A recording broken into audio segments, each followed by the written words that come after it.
I would like to welcome to this third lecture of this excellent Gibbons series. And today we will have Dr.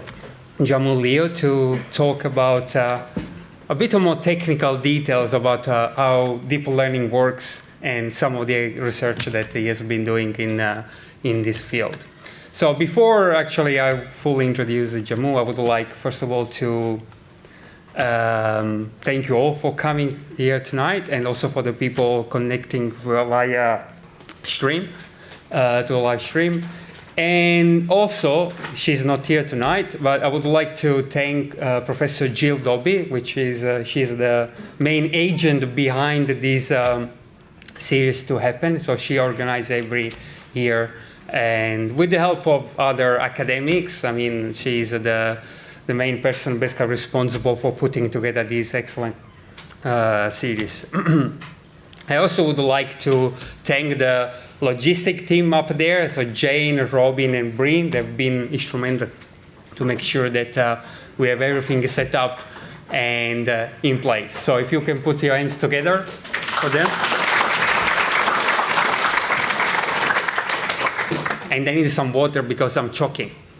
Okay, so for tonight, we have, as I said, a more technical discussion or presentation. So the first lecture was about the impact that generative AI is having into the creative world, basically, in industry. Then we also looked in the second lecture of what's happening when, exponential type of technology as AI, basically, which kind of impact can have towards minorities. And tonight, basically, we're going to look at how does it work, and also what is coming in the future. And our speaker tonight, as I mentioned before, is Dr. Jiamou Liu from my school, computer science here, from the University of Auckland. So Jiamou basically is an expert in multi-agent systems, social networks, and natural language processing. He basically, is a research focus on creating a hybrid approach where he brings game theory with the reinforcement learning to come up with a novel strategy, and to see also how this strategy basically impact agents and in order to achieve a desirable behavior. He's also very involved in neural-based natural language processing to enhance the understanding and generation of natural language text. So Jiamou is a PhD student from this school, computer science at the University of Auckland. He got, I think, a while ago. I don't remember exactly when.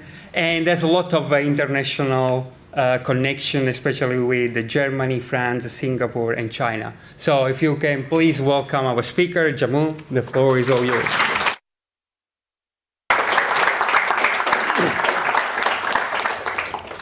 Thank you very much. Thank you for having me.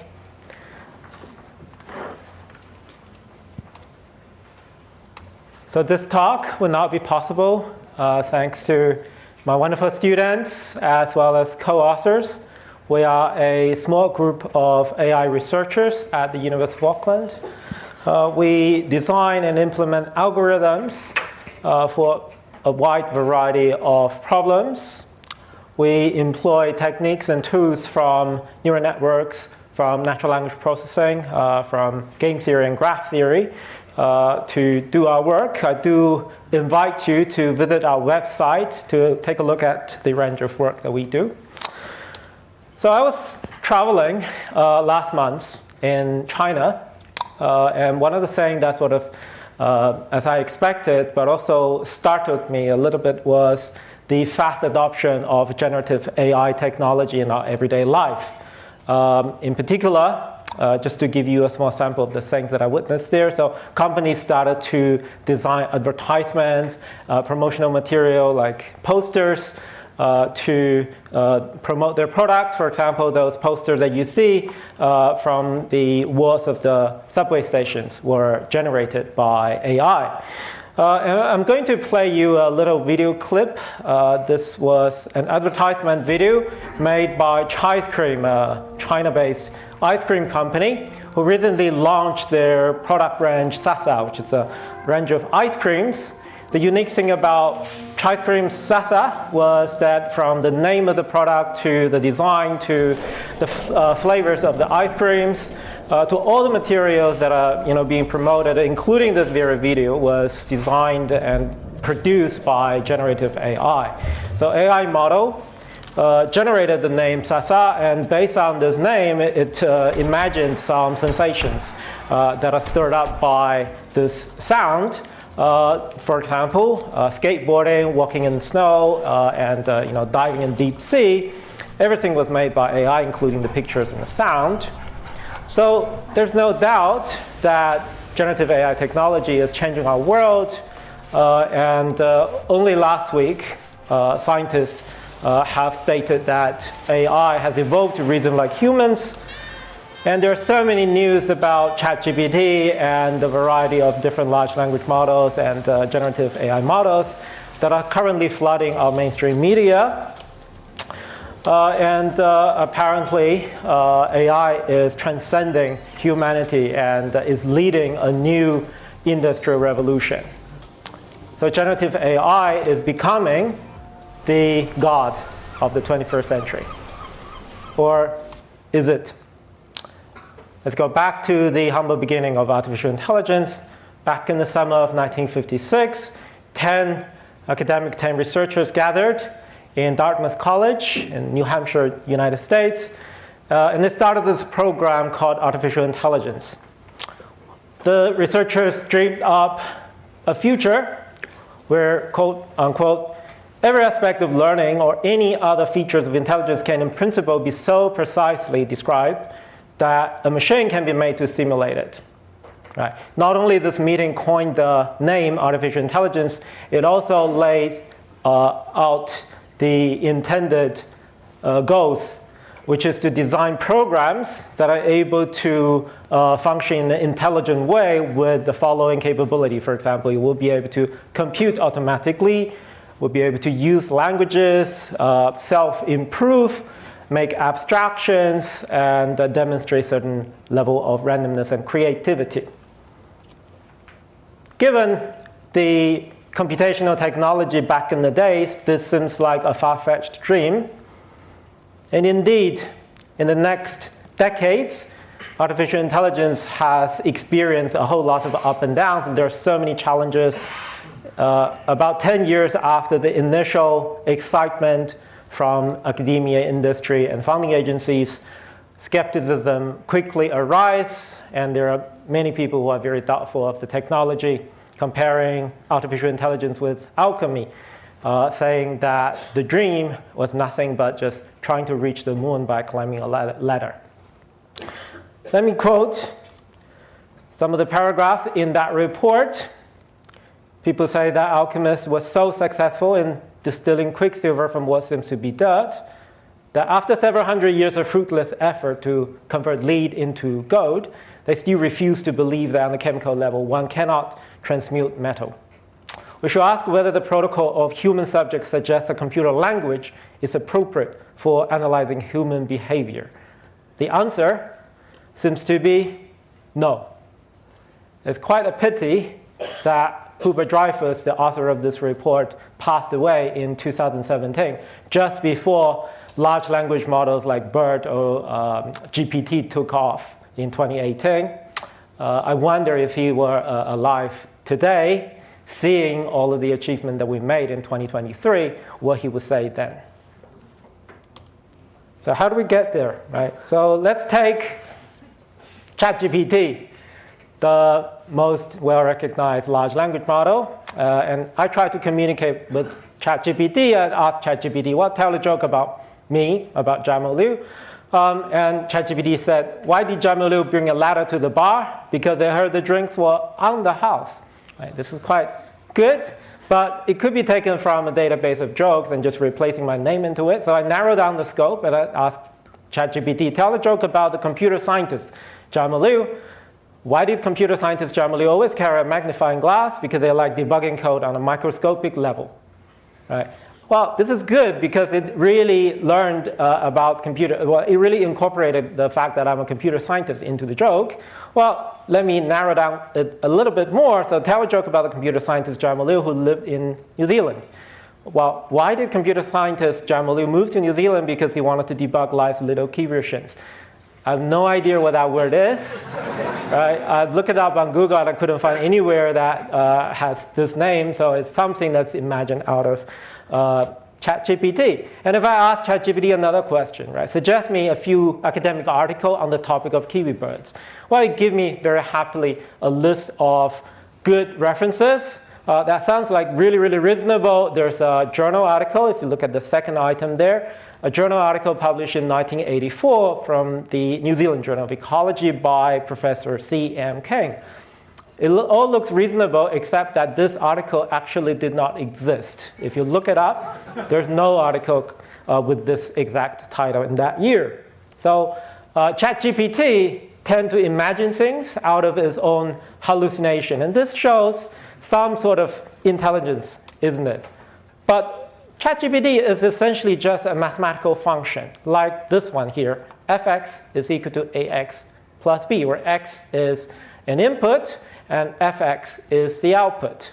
In this case, in the case of a language model, the input will be a sequence of words that form the initial part of a sentence. And then the output of the function will be a probability distribution defined over the set of all the English words. This probability distribution indicates how likely a word will be the next word that comes after the given sequence of words to form a coherent sentence. For example, as indicated in this slide, make, this word has the highest probability out of these other few.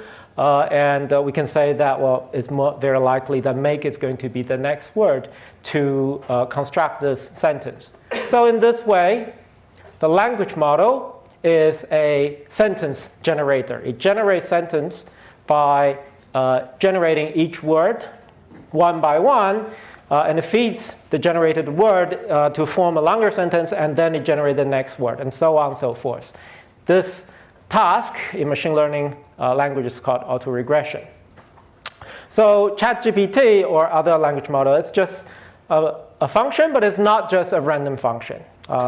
In particular, it's a very complicated, it's a really, really complex function. So if you look at this function, it has two parameters, A and B. But ChatGPT actually has over 1 trillion parameters. If you want to put this large number into perspective, we can compare this number with the number of neuron connections in animals' brains. Well, you can see that this number is slightly larger than the number of neuron connections in a mouse, and is slightly smaller than the number of neuron connections in a cat. Of course, bear in mind that ChatGPT doesn't have a body, it doesn't have eyes, it doesn't have ears, and therefore all of these parameters are used to understand and generate languages. So now the question is, well, ChatGPT is such a complex function, how do we actually get this function? How do we actually arrive at this function? The answer is through machine learning. Machine learning is the most important, arguably the most important aspect in artificial intelligence. So the general idea is that we want to build an algorithm that learns stuff just like humans do. So we want to feed this machine learning algorithm some knowledge, which come in the form of data. These data could be numbers, could be table, could be images, text, speeches, or videos. And the machine learning algorithm will try to understand the input data and generate a model, which is just a mathematical function. So this function should, in principle, perform certain tasks. It takes some input and produces an output. So now how does the machine learning algorithm work? How does it actually come up with this function? Well, it doesn't construct the function out of the blue. We have to, first of all, specify a range of candidate function. And basically what the machine learning algorithm does is it tries to look for the best function out of this range of functions that fits the task. Right? So to do that, we have some sort of criteria that says, what do I mean by the best function? And then machine learning algorithm will just function by adjusting the parameter values. And this is how it searches through the space of possible functions, essentially tuning the parameters and looking for the right function, the one that's deemed to be the best for the task. So this is how machine learning algorithms work. In order to specify and design a machine learning algorithm, we need to do these three things. First of all, we need to formulate a task. So by that, I mean specifying the input and output of the function that we want to have. For example, we want to recognize objects within a picture. And also, we need to specify what we mean by good model. And here in this example, it could be just the classification accuracy. That's the accuracy of the classifier. And then we need to set a range of functions to choose from. And that would be deciding on the model architecture, like the one that I show above. And then thirdly, we want to find a way to optimize the parameters in that range. So this means searching through the space of all of the functions in that range, looking for the one that best meets the criteria. So this could be an iterative process. Iteratively, we want to optimize the performance metric, which is the criteria, until we couldn't optimize it anymore, and at which point we stop and we say that we find a model for this task. All right, so this is the anatomy of a machine learning algorithm. So very broadly, I classify the machine learning algorithm into 4 generations. And now I'm going to give you a very rough history. It's a history lesson that illustrate how machine learning algorithm evolve from very simple algorithm to the type of generative AI that we are seeing today. All right, let's go over the 4 generations one by one. Of course, they are. I classified them based on how the algorithm treats the features and how what sort of task that the algorithm tries to solve. The first generation of machine learning algorithm takes fixed features and a task specific. So here, the input data normally come with some sort of manually defined features, and we have a specific task that we want to solve. For example, the input could be a property data set where we have a number of houses, and for each house we have a number of features that includes the number of bedrooms, number of bathrooms, the living area, and so on and so forth. And the label could be so basically a binary classification task of we want to decide whether this house will be sold in the next auction or not.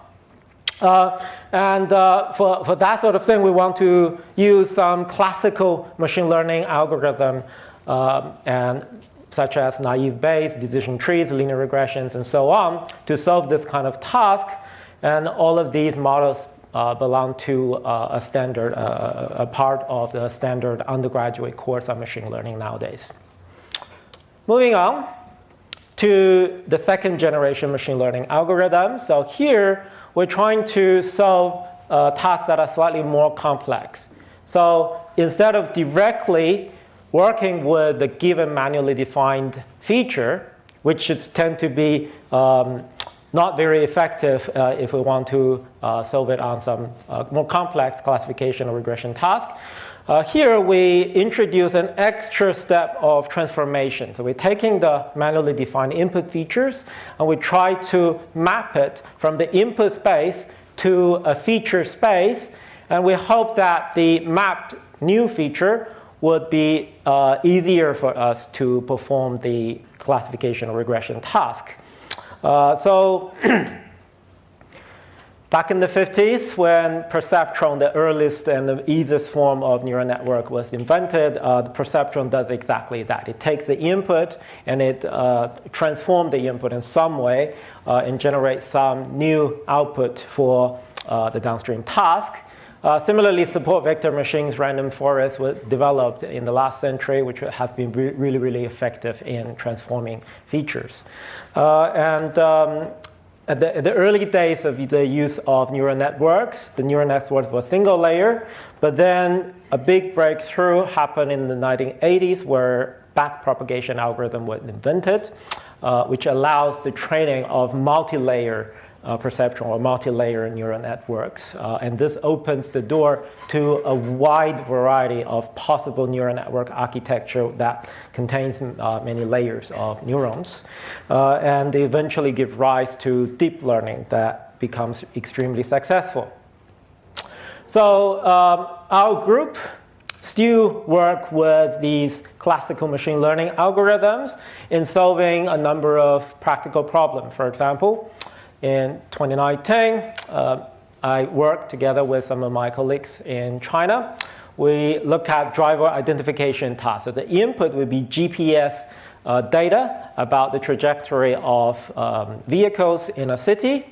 And then we manually extract features such as the speed, the acceleration, the angle, the direction of the vehicle. And we try to predict the identity of the driver. Based on SVM or random forest models, we achieve very good accuracy, which is close to 100% when the number of drivers is not so big. Then we looked at the task of keystroke recognition. So as we type something on the keyboard, say, or press our password on the FPOS machine in an indoor environment, we could collect the Wi-Fi signals in the indoor environment. And then we analyze the disturbance to the Wi-Fi signal that are due to our movement. And we manually extract features and analyze them using, for example, SVM to identify the movement of the person. And even it can be used to expose the password that we key into the keyboard or FPOS machine. So this exposes the security risk of Wi-Fi in the indoor environment. Moving on to the third generation machine learning algorithms. Here we're moving on to more complex tasks like image classification. So imagine we're trying to classify objects such as cars, dogs, and cats. This task becomes very, very complex because of the huge variety of possible pictures that could be served as input. So the manually extracted feature tend not to be useful, and the goal now is to directly design algorithms that operate on the raw data. However, the raw data tend to have many dimensions. So the key task now becomes dimensionality reduction to address the cursive dimensionality problem. So with the development of neural network technology, now it's possible to actually use deep neural networks to extract what we call deep and semantically rich features from the raw input data that are sufficient to perform the more complex downstream tasks like image classification. One of the typical examples is the famous convolutional neural net, which actually uses layers of convolutional neural networks. Utilizing the convolution operation and pooling operation to extract quite meaningful and representative features for classification. A big breakthrough, a key milestone, was the invention of autoencoders. So here, the focus is shifting less and less on actually solving the downstream task, but more on extracting features from the input data. So very simply speaking, an autoencoder consists of two parts, an encoder and a decoder. The encoder takes the raw input data through several layers of neural network. It tries to trying to condense the information into a low-dimensional vector space to generate a code which represents the input data. And then the decoder generates from the code to to generate the input data. So by putting the encoder and decoder together and training them at the same time, we were able to not only solve a downstream task, but also to obtain nice representations, also representation vector, feature vectors of the input data. And then the next huge development, a big milestone, was the invention of attention models. So in the classical neural network model, so just imagine that we have a list of input features, and each feature comes in the form of a vector. So we have x1, x2, x3, up to xn. Each xi is a vector. And if you use a classical neural network structure, then each neuron would take an input feature and try to correlate that with a learnable weight and produce an output based on the correlation between that feature and the weight. Notice that in this architecture, there's no direct correlation between the features. So xi and another xj are not correlated. If we use attention, then when we try to process each input feature, we first of all try to correlate that xi with all of the input feature vectors from x1 up to xn, and we derive all of the correlations and we accumulate them to generate a weight that we eventually assign to that input feature xi, right? So in this way, the input features are explicitly correlated with each other. So this is a crucial difference, and this is a crucial breakthrough, because using attention, we were able to capture relative features where we could compute, say, for example, similarity and distances among different regions of the input data. So if you think about we as humans, when we process images or other forms of data, we tend to not look at each bit of the data independently, but we look at the entire picture and we try to get their correlations. And that's exactly why the modern machine learning models are so successful, is because of the fact that it's able to capture the correlation among different regions of the input data. And that becomes a cornerstone that lead to the eventual success of generative AI. So building on the development above, transformer model was developed in 2017. So transformer model was originally designed for machine translation tasks. Say, for example, I take an English sentence, I like science, and I want to translate it to German language.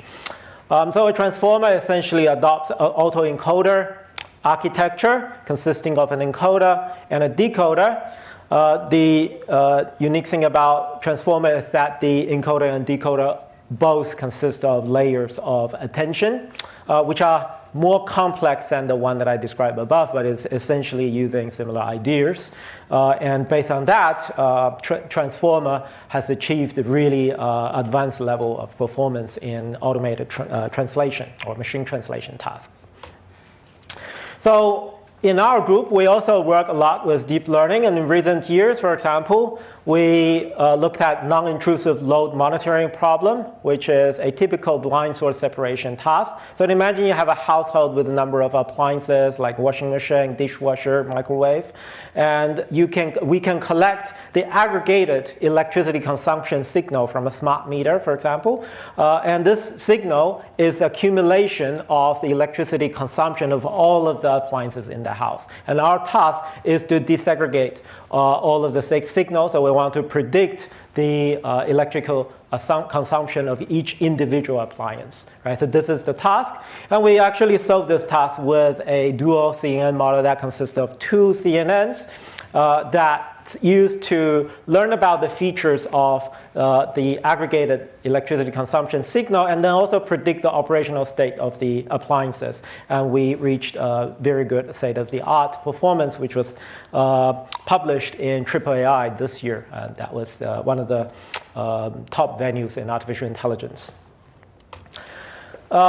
A few years back, we also looked at spatial temporal data mining, trying to solve the traffic flow prediction problem.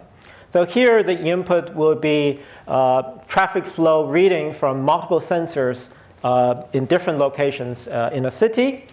So each sensor will collect a time series of traffic flow data, and the goal is to predict the traffic flow in all of these locations in the next 15 to 60 minutes. And there we use basically stacking a number of convolutional blocks and attention blocks to learn about the temporal and spatial features of the input data for the prediction. And we also achieved very good performance as well as transferability. And this work was published in ICDM, which is one of the database top venue for data mining. So now moving on to the fourth generation machine learning algorithm. So this is the current state. This is where we actually develop some sort of general intelligence. So we very much continuing from the trend from the last few generations. The focus now is shift almost exclusively on learning features, on feature extraction. The reason is now, instead of trying to use one model to solve a specific task, we want to use the model to handle many, many tasks at the same time. And as a result, we need to put emphasis on extracting really rich and deep semantics from the input data. And this is what we call representation learning nowadays, which is the process of learning meaningful and informative representations or features from raw data. Those representations are low-dimensional vectors that contains very rich semantic information. They should be disentangled, meaning that they should be sufficient for us to separate data of different types. They should be hierarchical, meaning that they should reflect the internal structure of the data. They should be invariant to different forms of transformations. In NLP, for example, the fundamental breakthrough that lead to representation learning and that we see now is the word embedding technology that was started in 2013. So basically, a word embedding is a way to map words, to give words its meaning by representing each word by a low-dimensional vector. The meaning of the word comes from distributional similarity, a theory in linguistics that states that words that frequently appear together in text are likely to have related meanings. And therefore, the meaning of a word is generated from the context where it appears. So let's fast forward a few years. I will skip a whole lot of development in this area, directly moving on to 2018, when we have BERT, the first transformer-based language model. Saying it is transformer-based means that it takes the encoder of a transformer in learning the representation of the input data. And because that it does not just want to solve a machine translation task, we only need the encoder of a transformer. And the key paradigm shift is the division between pre-training and fine-tuning. So now the training phase contains these two. The training consists of these two phases. Pre-training was done over a very large corpus containing billions of words. So it's a very huge body of human language. And after a model was trained, so pre-trained, in order to apply this to specific tasks, we then go through a fine-tuning phase. So essentially just using some new task to retrain the model a little bit. And then hopefully it would perform well in that task. And you can see that BERT, after its release, has demonstrated a very good capability in handling many tasks. For example, question answering, sentence classification, tagging, paraphrasing, and so on. And since 2018, the large language model, transformer-based large language model, have been popping up at a monthly basis. And now there's a whole zoo of large language models that are trained over larger and larger corpora and that are containing more and more parameters and that are demonstrating higher and higher capability in various tasks. But underneath all of these large language models, basically the core idea is still just attentions as layers of attention that forms, the encoder of transformer or decoder of transformers. So essentially the whole key idea did not change. Right? So that was the development in NLP.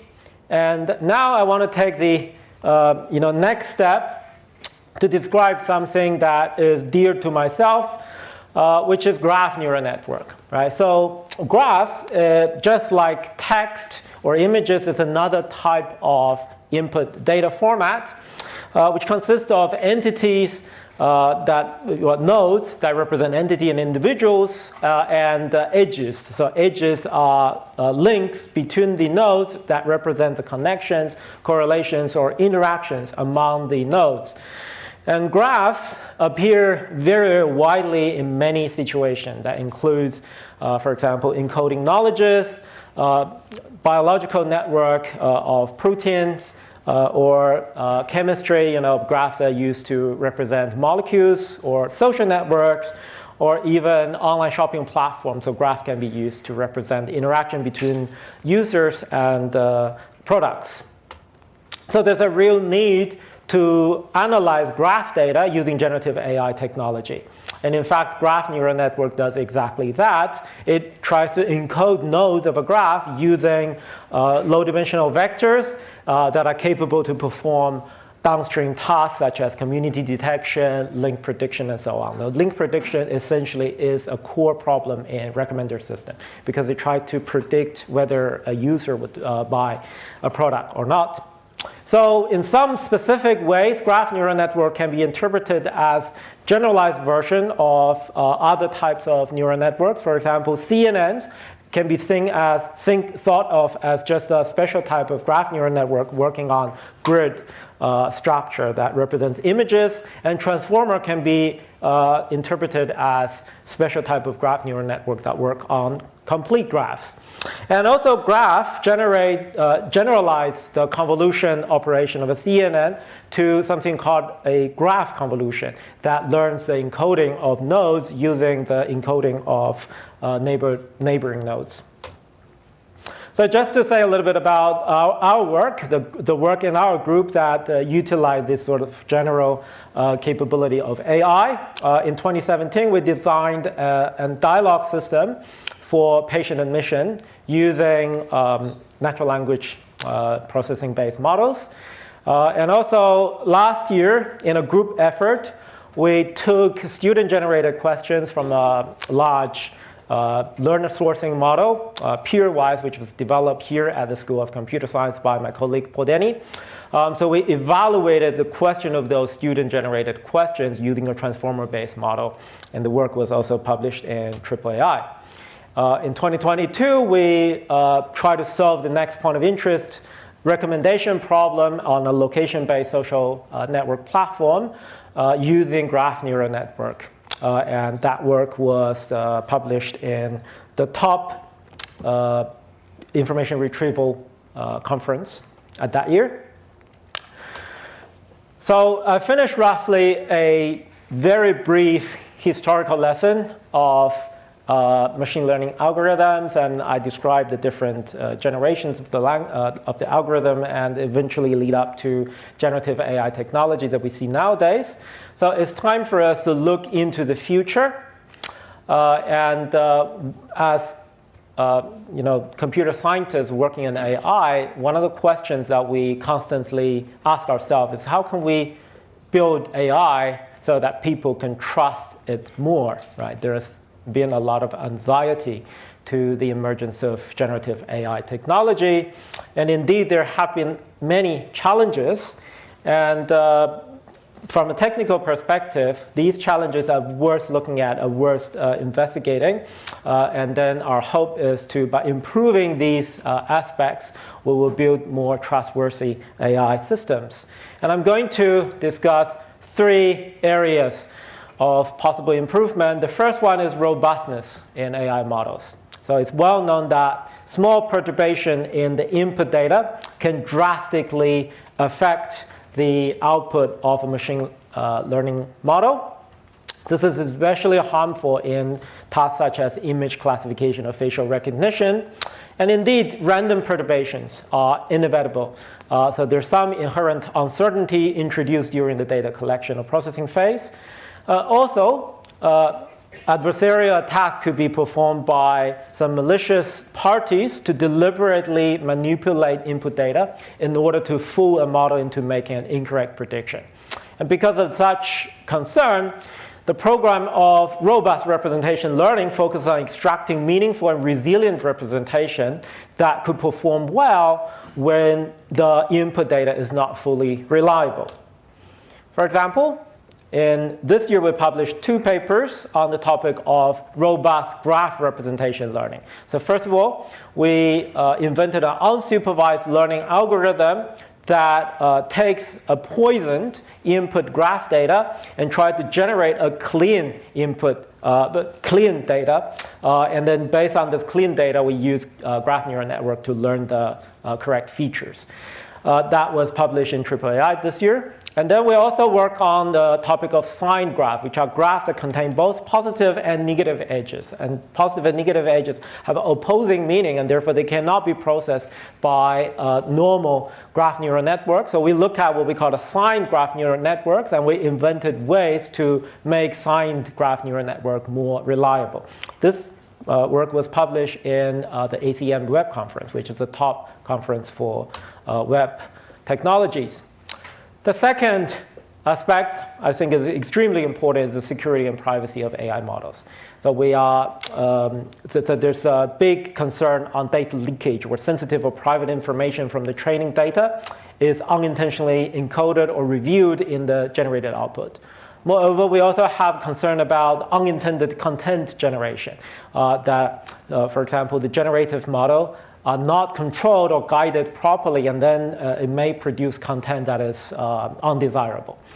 To address the privacy concern, federated learning is a very trendy topic, it's a very popular topic that aims to train models across multiple decentralized devices without the need to centralize the data and therefore ensure data privacy. And also the program of safe machine learning aims to develop better ways to control machine learning models that satisfy a range of safety, fairness, and ethical constraints. As an example, in our lab, my student Michelle Zhang developed a blockchain-based system that facilitates the secure and private trading of data. So essentially a data marketplace, it's a platform that facilitates the buying and selling of data assets. And we designed some smart contracts that ensures a range of integrity, confidentiality, and privacy concerns. This was published this year in Future Generation Computing Systems. Another student of mine, Li Bo Zhang, looked at reinforcement learning. But unlike classical reinforcement learning, which just want to develop AI that maximize certain rewards, we also impose some extra constraints such as safety, fairness, and ethical constraints. And we want to develop AI systems through reinforcement learning that satisfy these concerns. So Li Bo published his result in AMAS, which is the top venue for multi-agent systems. Lastly, I want to raise the topic of interpretability in AI models.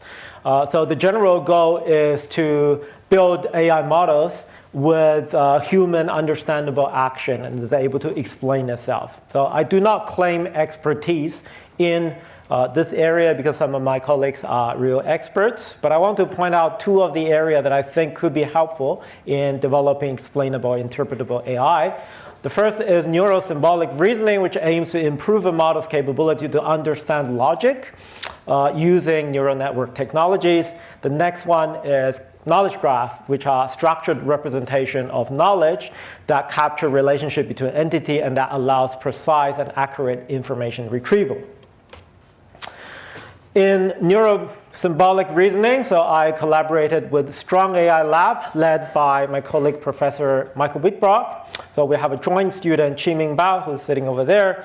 And he designed this new contrastive learning framework using abstract meaning representations.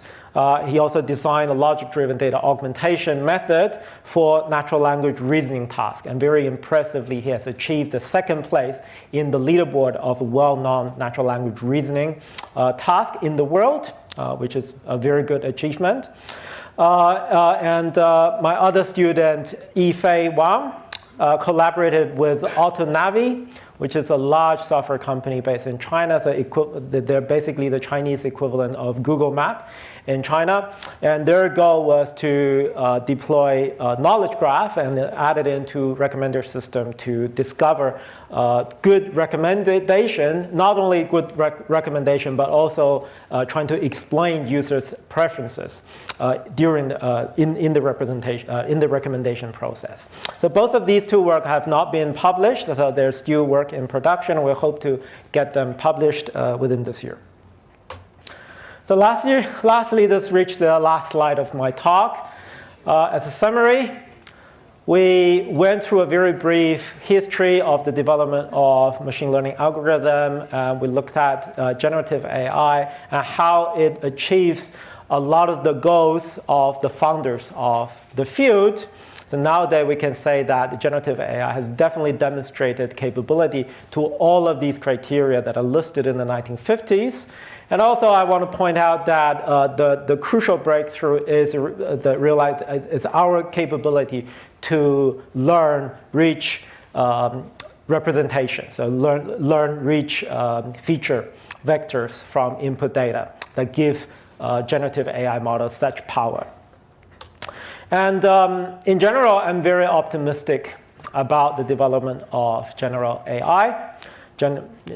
AI. Computer scientists, those who actually make things work, who actually make things happen, working very, very hard on building new technologies to make AI more accurate, more robust, more reliable, more interpretable, and more general. So we have all the reason to be optimistic about this new industrial revolution. Thank you very much. That is my talk.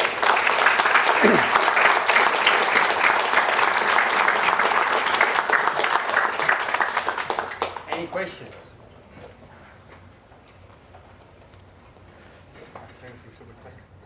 Yeah. So the fear that's being expressed in the public press at the moment about generative AI, do you think it's justified? Are we going to go through a period where the legislation and things isn't ahead of the technology? Or isn't keeping up with the technology? Yeah, I definitely agree that it's justified. It's a very, very important task. As new technology emerge, as new technology is starting to change our life fundamentally, there's definitely a need for example, legislation, for policy, which is out of the scope of my expertise. I look at the technical side, and as I've illustrated in my talk, hopefully, from the technical side, there's still a lot of things that we could do to improve the current technology, to reduce the level of fear from the public.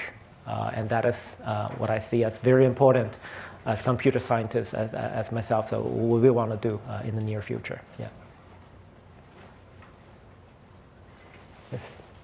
One of the examples you gave was listening to a Wi-Fi signal in order to steal someone's EFTPOS password. I understand you're not planning to do that, but when you say that you're, increasing the reliability and the accuracy and stuff, none of that increases in reliability feels like it would reduce my concern there. So I guess, what is your thoughts on that? Like, This feels like a question which is technically not going to be solved by better technology. Well, the work that we did with the password exposure work was aiming to expose the security threat of the current technology. And I think to address any security concerns, we need to, first of all, understand the extent of that security concerns. And that work's meaning, I think, lies not by us trying to mind the password, but trying to really understand how dangerous it could be. And the next step will be to implement ways to protect the privacy or private information of individuals in this way. Yeah. Thank you. So hopefully, I mean, that addresses your question. Yes. It's me that even you had difficulty talking about ethics. I wonder whether ethics and ethical philosophy should be part of computer science, almost compulsory part of computer science. What you described tonight is very much a Darwinian approach to computers, where capitalism will basically drive everything for the future. And as human beings, we're deeply flawed, but quite cute.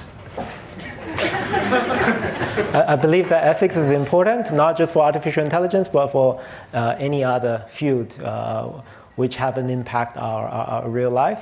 Artificial intelligence definitely is an area where ethics is definitely very, very important, because we are ultimately building up a general intelligence that could do something complex task for humans. And we definitely need to take into the consideration of ethical constraints. And one of the work that we did was trying to move along that, from a technical angle, we're trying to move along that direction.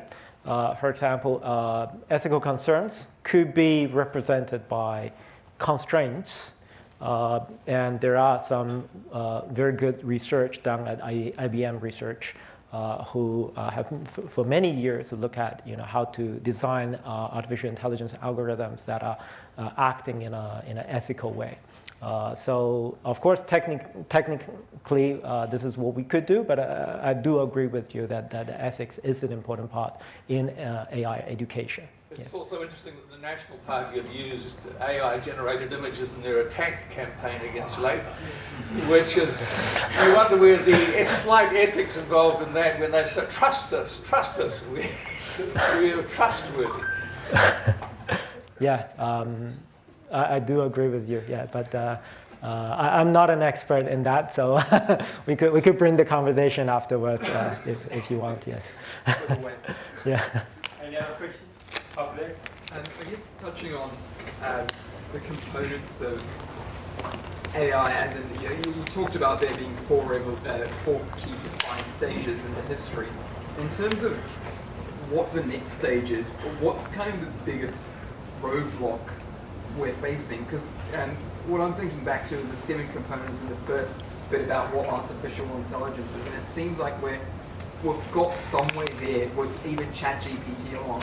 Is it that the fact that to get to, 100% on all 7 of them, it's just the sheer amount of data is in trillions of words and we don't have that computing capacity, or is it something else? Yeah, that's a very good question.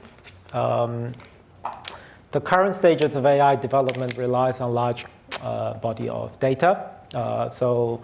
And also a very high computational capacity, and which are normally only present in large companies and corporations. I do not think that this is a sustainable or a reasonable pathway. And we want to build AI that are accessible, not only accessible, but everyone could contribute rather than just large corporations. The reliance on large data and high computation power should be reduced. I think that's going to be the focus of the next generation of AI. And indeed, I think, for example, in Facebook, there are already models that are much smaller than GPT models, and you can download them, you can play around them in your own computers. So that's already moving along that direction, which I did not talk about. Yes. Okay. So from the next generation of AI experts. Do you find it rational for people to fear of AI taking over humanity? I don't. I think just like the previous industry revolutions, there's always going to be new tools that come up, and there's always going to be new tools that take over humanity, whatever it means.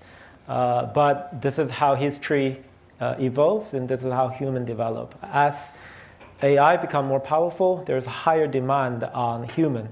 And the development of AI technology also drives development of human, I think. Yes. Do you think that AI will create more jobs, or do you reckon it'll take away from them?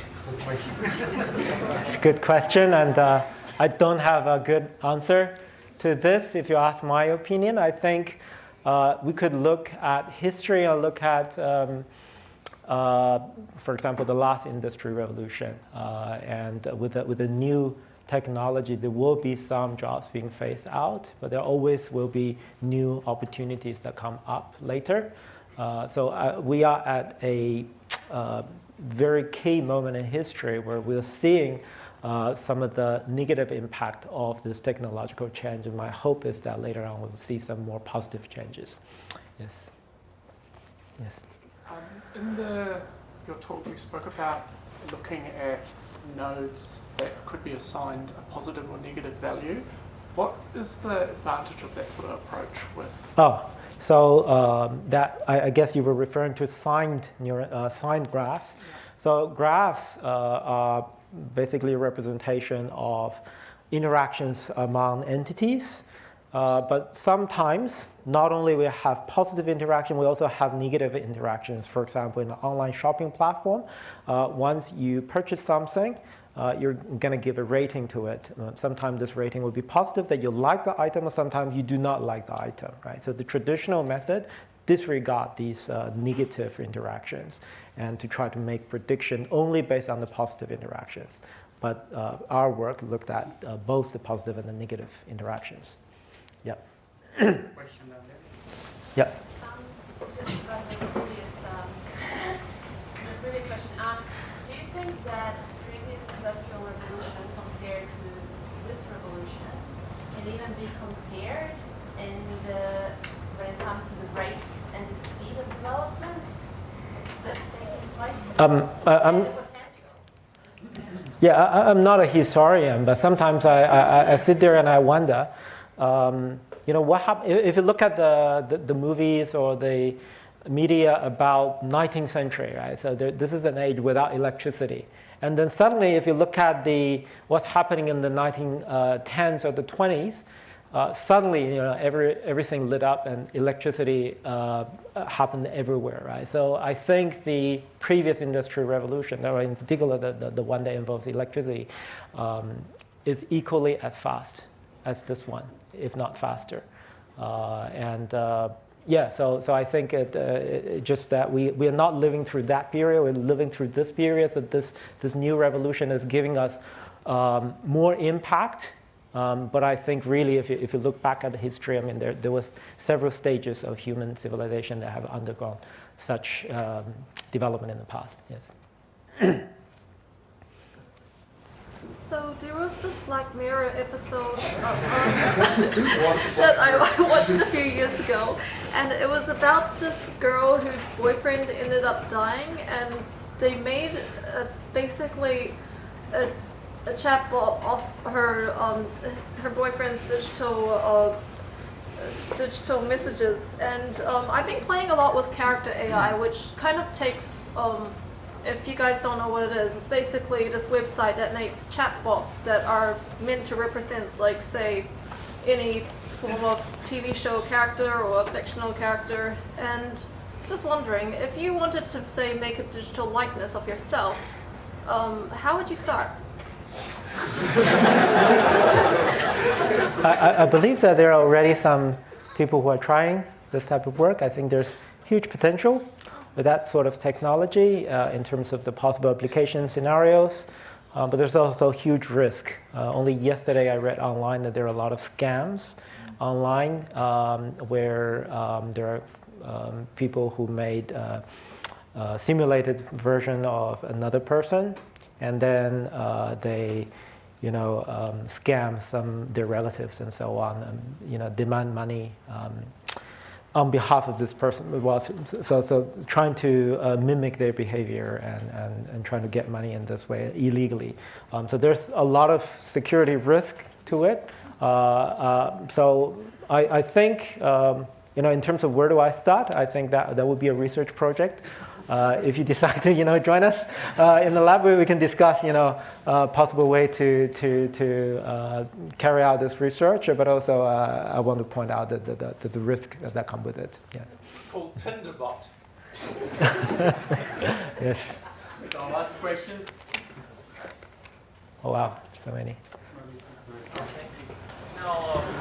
Now, for example, if people ask really obvious and simple questions to ChatGPT, and actually ChatGPT fails to answer these correctly. For example, someone asks, "Can humans survive with only one heart?" And ChatGPT answered, "No." So does ChatGPT actually know what it is talking about? Like what I said, ChatGPT is a language model. It's a language model. That means it generates the next word based on the previous word. So it's performing this sort of autoregressive task. And it's difficult to say that whether it knows or not knows, right? Because it doesn't have explicit knowledge that's represented and guide its answer. But I don't know. The answer that you have, if you try it on ChatGPT or if you try it on another language model a year later, maybe it will not be there, right? Because of the speed of the development is so fast. Yeah. Okay. Thank you, Jiamou. Thank you very much.